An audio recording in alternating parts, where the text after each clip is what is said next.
Puerto Rico, right? If you don't know where you are, how you going to know which route to take in order for you to get to Puerto Rico? Okay. And that's the same as that concept with your life. If you don't know where you are, because I think sometimes we don't want to be honest with ourselves, because maybe you may be doing so bad financially or whatever that you like, you know what, I'm not going to say, I don't want to say where I'm at. But is you knowing where you are is going to get you to your destination. And for me, right now, honey, I'm in here writing, where am I? And being very, very transparent with my own self. It's one thing, for you to be lying to everyone else, but it's something, drastic when you start lying to your damn self. And I know I tell you guys, affirmations and stuff like that, but that's not lying, honey. That's really the truth.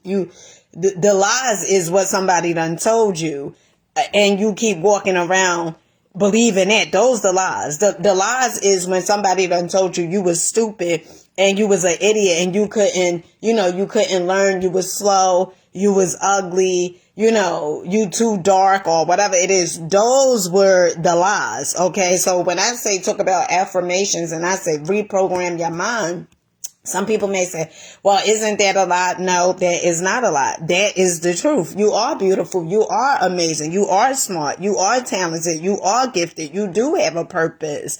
Okay. And you got to understand it. You are a creator of your reality. And also I wanted to touch on, how could you know that you are in a prison? Right? Because there's a lot of people who don't even know that they mentally incarcerated.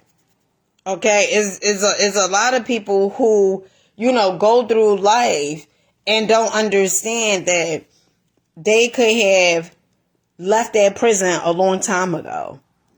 Okay, if you don't know that you in a prison, how are you going to be able to escape? One of the books, I'm trying to find that book,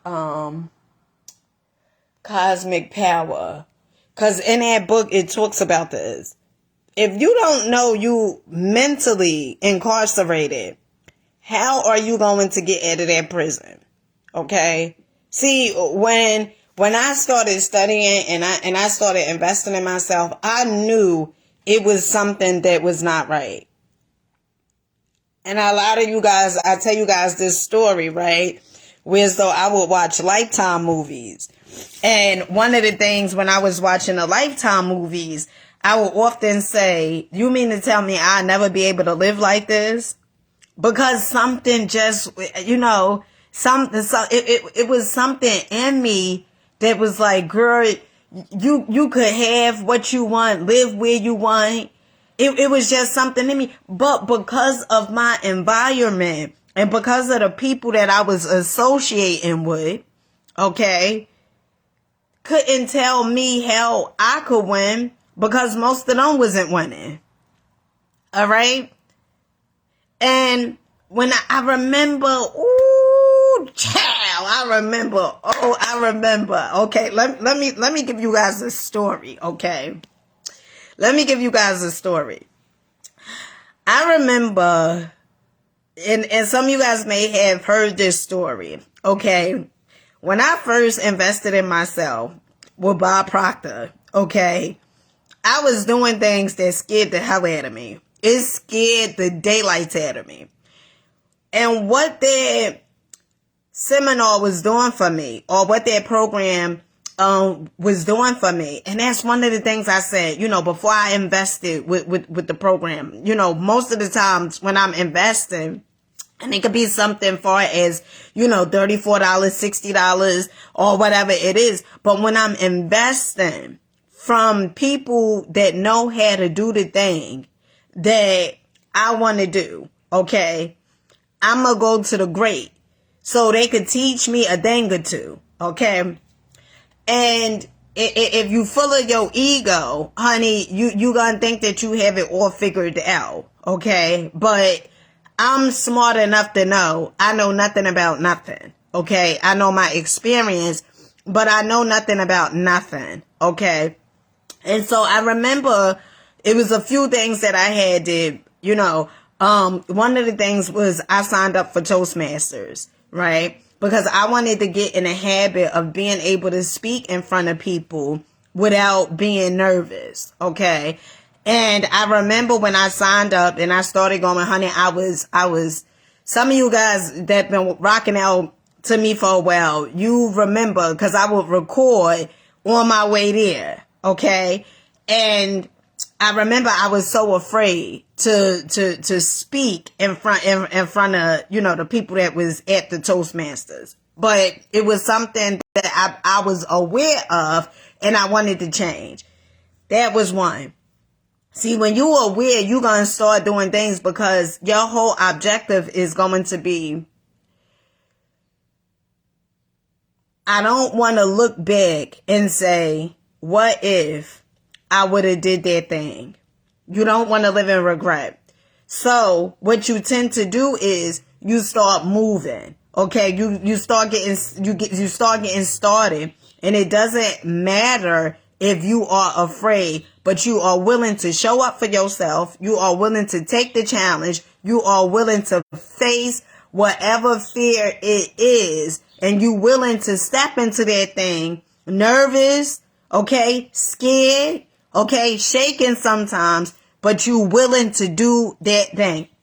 So I remember, I had told my mother, right? Me and my mother was in a car one day, and, I was listening to like a lot of personal development. And this probably was probably like about 4 years ago or 5 years ago, something like that.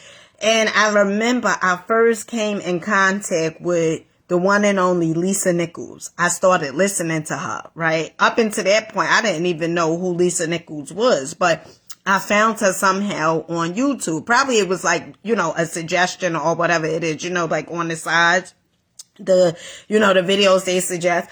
So I remember I was listening to Lisa Nichols, right? And I was so inspired by her story in spirit, so inspired from her story about how she was, African American, a woman, okay, how she grew up in the ghetto, right, Compton, how she was on welfare, how she was on WIC, okay, how her she had to wrap her child in a towel, okay, for some days because she didn't have enough money to buy her baby some Pampers. And one of the things she says is she was broke, right? But she was broken, right? And she said she thought she could go no more down, but she done hit rock bottom. Okay. And so I was so fascinated by her story.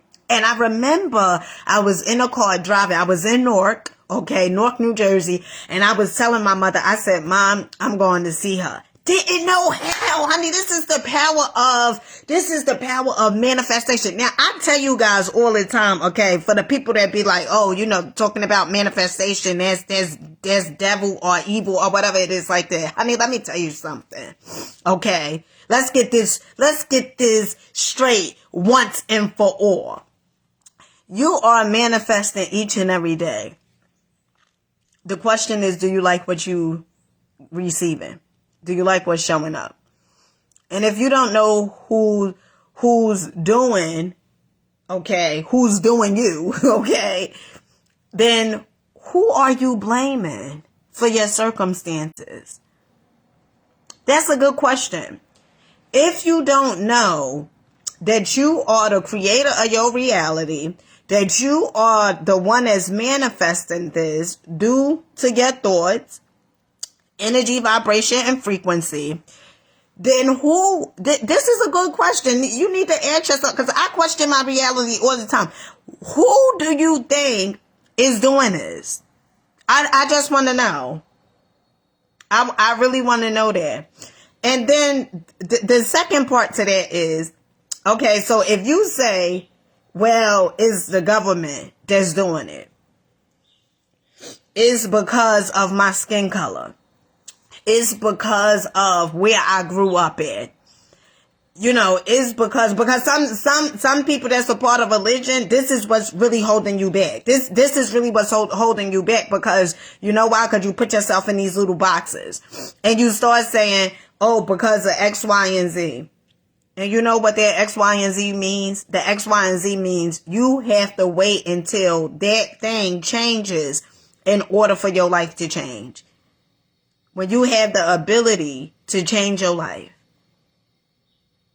When you have the power to change your life, but you waiting for external things to come along and change your life.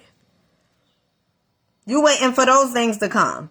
And oftentimes those things are not coming, okay? And so here you are, blaming, naming, shaming, okay? Everything outside your existence, as opposed of taking accountability, taking responsibility of your goddamn life, because this is your life.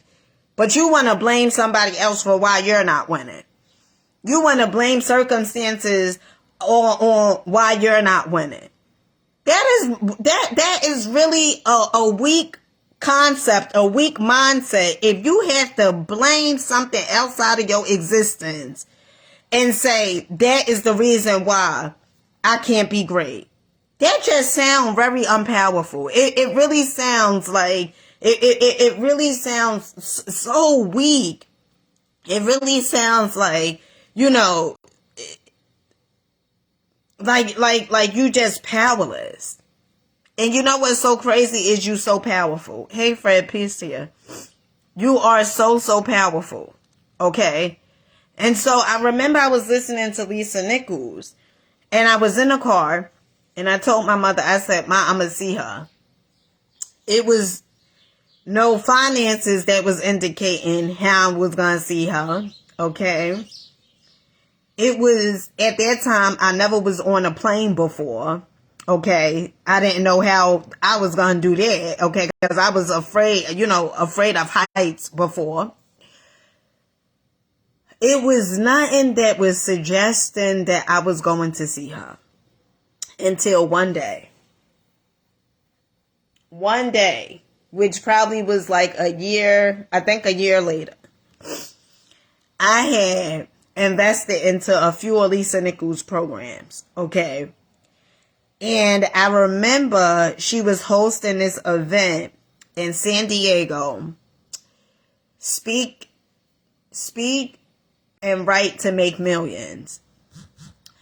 And at the time, right, I was saying, I'm gonna go see her. I didn't second guess it. I knew I was going to see her. Okay, at this time the funds was there, and I remember it was me and my sister Melissa. Okay, my H boom. Okay, and I told her, I said, you know what, we going to San Diego. Right. And I didn't give a damn, honey, if I was afraid of heights at that time. I didn't give a damn if I didn't know where the hell I was going at that time. I did not care. Okay. I wanted my life to change. And so therefore I took action. And what I did was, honey, I took so much damn action, whereas though this was the first time that we booked a flight. Okay. Me and my sister Melissa. Honey, we booked the flight goddamn wrong. Okay. I think it was something about us going there or coming back, or we was going to be on two separate flights. Honey, it was all wrong. Okay. But that did not stop me. Even my sister, because the airport, first my sister made the payment for booking our flights, right? And something had happened far as, I think it was like the seating arrangements, or I go and then she go. It was like all, honey, it was all damn jacked up. Okay. I didn't have a clue, because how are you going to be hard on yourself for doing something for the first time and you screw it up because you never knew how to do it? How are you going to be very hard on yourself and say, well, I should have known how to do it? Well, how the hell was you going to know how to do it if you never done it before? Okay? But that didn't stop me, honey. I still said I was going. All right. And what happened was my sister, Melissa, she couldn't come any longer because she was waiting for the airport to give her the refund. But I still had money, so I booked the flight. I had enough money to get there, okay? Didn't know how the hell I was going to get back until, now this is after, honey, I'm talking about faith, okay? I'm talking about faith. I booked the flight to get there. Didn't know how I was going to get back, but I was dependent upon my state taxes, okay? But I didn't know if the state taxes was going to hit my account by the time it was time for me to bring my booty back, to New Jersey. I didn't know. And so what I did was I still booked the flight. And then 2 days, I think 2 days before I was supposed to leave, my state taxes had hit my account. And I went to the mall and did a little shopping. Okay. And then after that, I came home. Matter of fact, it was a day before. After that, I came home. I remember my oldest son, he was here, but I think he went to go stay with my mother or something. I know my other children, my 3 children, they went to go stay with my mother while I went to San Diego. Okay. And this is the power of faith. Okay. I didn't have a clue. I didn't know nobody in San Diego. I didn't know too much of how the hell I was going to get to the hotel. Okay. But I didn't need to have all of that figured out. I didn't need to know, what step is this? What step is that? What step is that? I got on a flight. In fact, the guy who I was in a relationship with at that time, I thought he was going to meet me at the airport because he knew this was my second time flying, but my first time flying by my damn self. And I was so terrified because I was thinking, you have all these different ideas going on in your mind. Oh, maybe you're going to get lost, all this other stuff, maybe you ain't going to make it, all these different ideas going on in your mind. And the guy that I was dating, I thought he was going to meet me at the airport. Okay, you should have seen me looking in the airport, keep thinking that he's finna show up. He never showed up. And in fact, when I got to the hotel, okay, I called him. He didn't answer his phone. So it was pretty much, and then not only did I have to take, first of all, you talking about faith and you talking about wanting your life to change. My sister, Melissa, she dropped me off. I had to catch the bus, okay? As it was cheaper. Okay, it was cheaper to get to the hotel, to the airport. I had to take the bus from Secaucus, okay, which is probably like 30 minutes or 40 minutes from my house. Okay? Then I had to take that bus from 30 minutes from my house, Secaucus. I had to take that bus. Who want to join the live?